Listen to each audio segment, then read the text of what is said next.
Okay, joining us live from Los Angeles for more on the issue is anti-war activist and Iraq veteran Michael Preisner. Thank you indeed for joining us. Why are the police getting away with exercising a shoot-to-kill policy on suspects instead of trying to take them alive? Isn't it tantamount really to execution without trial, that? That's absolutely what this is. Cops being judge, jury, and executioner in so many cases around the country where a popular study has found that every 28 hours an African-American is killed by law enforcement in the United States. That's a staggering number. The reason that they can do this is because they know there's absolutely zero accountability. Even in cases where police murders are videotaped, for example, the killing of Kelly Thomas, a mentally ill man beaten until he died, or Oscar Grant, an African-American man who was shot in the back by Johannes Meserly. Even in these cases, there is no justice for those who are killed. So police have, a free pass to do whatever they want and know that they're going to get away with it, know that they're never going to be held accountable. And racism and white supremacy, of course, plays so much into that, because that's why these white officers can kill black people on a massive, massive scale and are never punished for it. And as soon as the incident happens, the entire system rallies around the defense of the police officer and demonizes the victim. That's what we saw with the Michael Brown case. And what else we're seeing is heavily militarized police using things such as smoke, stun grenades, rubber, wooden bullets against unarmed civilians, it has to be said. Is that justified?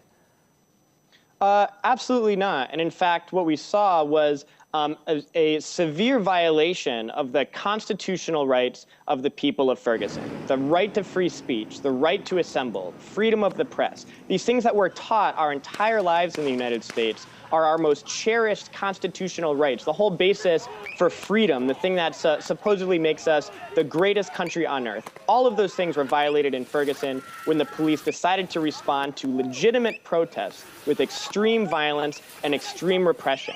And that's why, nearly 100 veterans and active duty service members, including many Iraq war veterans, signed an open letter to the Missouri National Guard who are deployed to Ferguson, saying that if you're really upholding your oath in Ferguson, you'll be standing with the protesters against the police, and that's what you should be doing.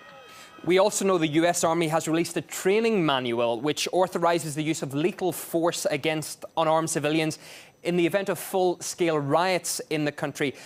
Can the military be held accountable for exercising such a license to kill? They can be held accountable, but soldiers inside the military have the ability to change that. And then the reason that there's such militarization of the police and such heavy-handed tactics that we've seen used in Ferguson, the whole reason the National Guard was drawn out, is because those protests were an expression of real deep issues in American society. Issues of racism, issues of white supremacy, issues of poverty and inequality, issues of police brutality. These are all built into the very fabric of this society. But those are things that people can change, that people can fight to change, and people want to fight to change them. And that's why we've seen such an outpouring of support in Ferguson around the entire country, where solidarity demonstrations have taken place all across the country. The people of this country have the power to challenge that tiny group of elites that are sitting at the top that are responsible for all of these problems. But they want to maintain their power, and so they employ massive bodies of heavily armed, militarized people to protect them, to protect their rule, to protect their power, and to protect their wealth. That is the reason for the police forces. That's the reason for deploying the National Guard. And it seems very scary to people to see all of the equipment that the police had. But the fact that they need that equipment shows that they're scared.